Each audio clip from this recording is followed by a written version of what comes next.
Morning class first, welcome back in the chapter 14 of term third, Mona and the sparrows. आज हम एक girl थी मोना, उसके और कुछ चिड़िया के बच्चे थे जिनका नाम था स्पैरोज। चिड़िया के बारे में बात करेंगे। Okay, Mona is very happy. Mona बहुत खुश थी।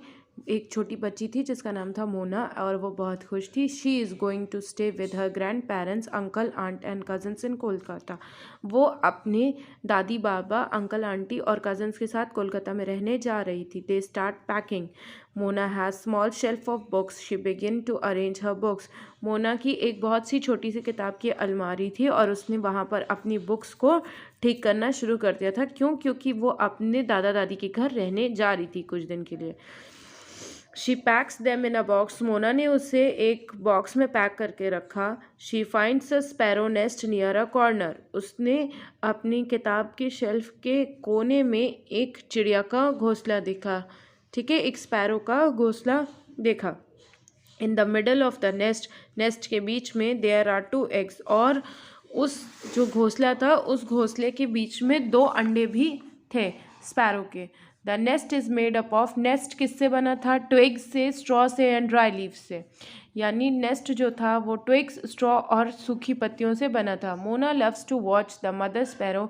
मोना को मदर स्पैरो को देखने में बहुत अच्छा लग रहा था। आज she sits on the egg, क्योंकि वो अंडों पर बैठती थी। Then the father sparrow brings food for her. और जो उसका फादर स्पैरो था वो उन लोगों के लिए खाना लेकर आता था। आफ्टर अ डे, कुछ दिन बाद और 2-3 दिन बाद, मोना सीज दैट, मोना ने देखा एग शेल्स आर ब्रोकन। जो अंडे थे वो टूट चुके थे। There are 2 yellow coloured baby sparrows in the nest. और उस अंडों में से 2 छोटे छोटे गौरैया, स्पैरो गौरैया को बोलते हैं ना, उसके छोटे छोटे बच्चे निकल आए थे जिनका कलर क्या था? Yellow. Soon they hop and dance and chirp all over. और कुछ ही दिन में वो चारों तरफ उड़ने, नाचने और चहचहाने लगे थे। दे सीम्स टू बी सेइंग, वो कहना चाहते थे व्हाट फन, व्हाट फन, मतलब क्या मज़ेदार है, क्या मज़ेदार है। वो ये अपनी भाषा में कहना चाहते थे। Mona watches them with love. Mona ने उन्हें बहुत प्यार से देखा। Now it's time for her to leave for Kolkata. लेकिन अब मोना के कोलकाता जाने का समय आ गया था, क्योंकि वो कोलकाता तो जा ही रही थी। बट उसने जैसे ही अपनी बुक्स अरेंज की तो उसकी बुक के पास एक चिड़िया का घोंसला दिख गया। तो इसलिए वो फिर उनकी देखभाल करने लगे। Now how can Mona leave the 2 chicks behind and go to Kolkata. अब मोना के लिए यही प्रॉब्लम थी कि वो उन दोनों छोटे चिड़िया के बच्चों को छोड़कर कोलकाता कैसे जा सकती थी। What if the cat eats the chick. अगर बिल्ली उस चिड़िया के बच्चों को खा जाती तो क्या होता? Mona tells her parents. Mona ने अपने मम्मी पापा को बताया। Can we go after a few days. Mona ने बोला, क्या हम कुछ दिन बाद कोलकाता जा सकते हैं? Mummy, mother, please let the chicks grow a little. उसने कहा, प्लीज़ थोड़ा सा बच्चों को बड़ा हो जाने दीजिए।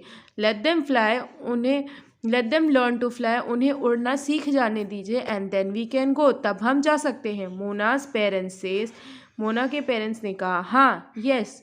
Mona is very happy. अब मोना अपने मम्मी पापा की बात से बहुत खुश थी, क्योंकि वो मोना के कहने पे कुछ दिन बाद कोलकाता जाने के लिए मान गए थे।